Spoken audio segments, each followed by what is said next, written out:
Chapter 2, Aftershock. I could barely hold my cell phone in my hand as I tried to dial my friend John Listy at St. Thomas More High School. His voicemail answered, and after the routine voice message played and a beep followed, I tried to speak. I started to ask him to pray with a group of students with whom he would be assembled that night at school, but my voice broke, and I could not even get the words out of my mouth. My wife and I drove home from the doctor's office in two different vehicles because we had gone in separate cars. I normally listen to music or talk radio, but I drove home in silence and disbelief, staring off into space the entire time. We arrived home almost simultaneously. We didn't really know what was wrong with our son. I sat in the living room of my home and started to cry. I was experiencing psychological pain so great that I couldn't hold myself up or focused on anything that would give me any sort of comfort. My mind raced with questions as the situation we were faced with settled in. Will we have a baby with just half a brain?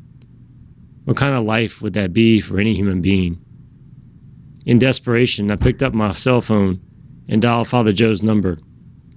He had become like a second father to me, and I needed to talk to someone. I knew if I could find comfort from someone, it would be from him. He answered his phone, and as I tried to tell him I needed help, I began to cry again.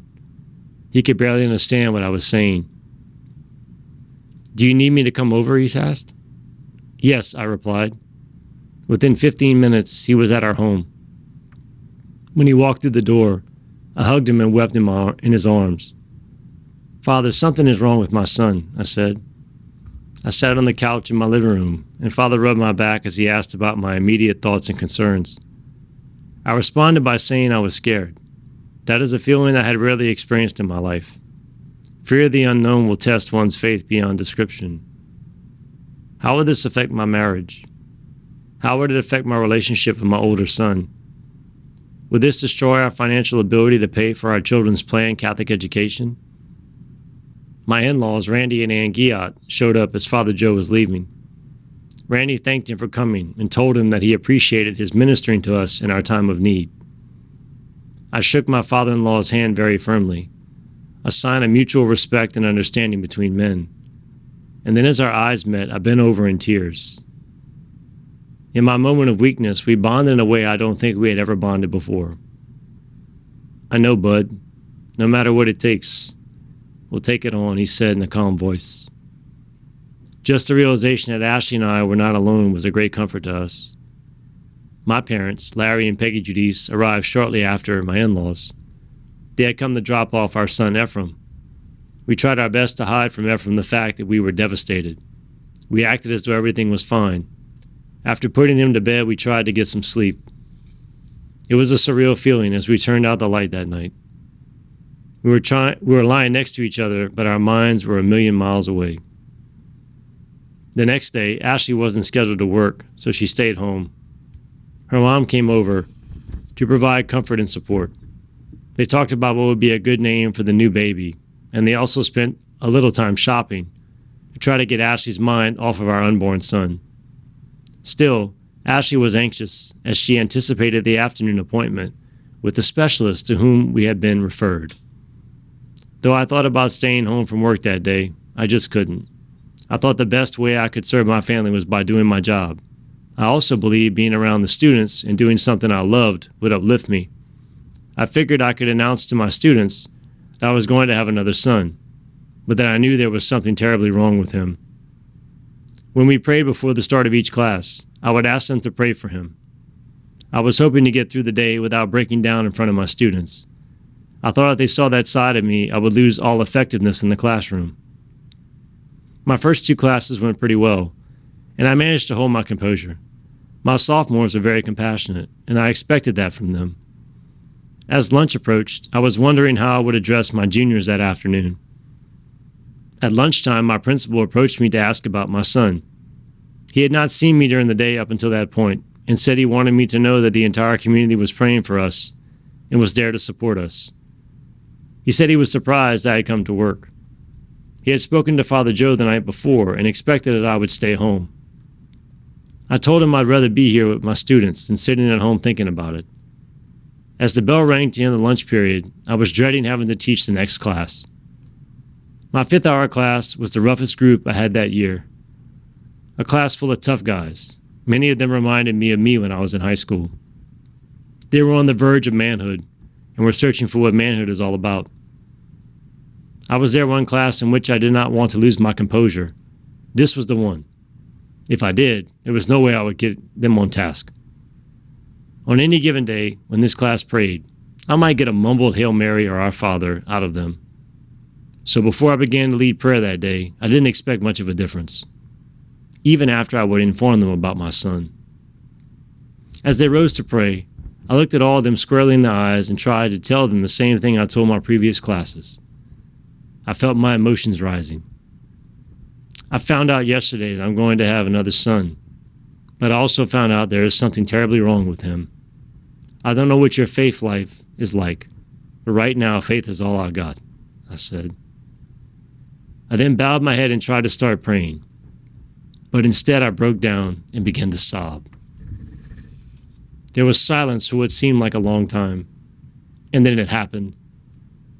One of my female students began to say the Our Father. As I sat there overwhelmed with grief, all of them began to pray. They prayed so loud and so clearly I could barely believe it. It was beautiful. Was this the same class who had prayed with such seeming apathy all year? I've been teaching for 8 years, and I may teach another 40. But I don't think I'll ever have a moment quite like this again. It was obvious to me even then. My unborn son was already making his mark. That afternoon, I met my wife at the doctor's office. We sat in the waiting room and chatted nervously. We were escorted into the examination room and greeted by her. She examined my wife using a new advanced ultrasound machine, and she immediately located the baby's head, which on this machine looked more lemon-shaped than oval-shaped. She explained that she had examined the pictures from the original ultrasound and had located a small opening in our son's spinal cord. The neural tube defect could cause the entire brain to be out of place. This explained why we could not find my son's cerebellum in the initial ultrasound. The doctor said our son had water on his brain, a condition called hydrocephalus, which could be an indicator of spina bifida. She expressed her deepest sympathy to inform us of this. Then she proceeded to ask my wife if she wanted to terminate the pregnancy. Somewhat shocked by this question, Ashley recalled and looked her in the eyes. "That is not an option," she said resolutely.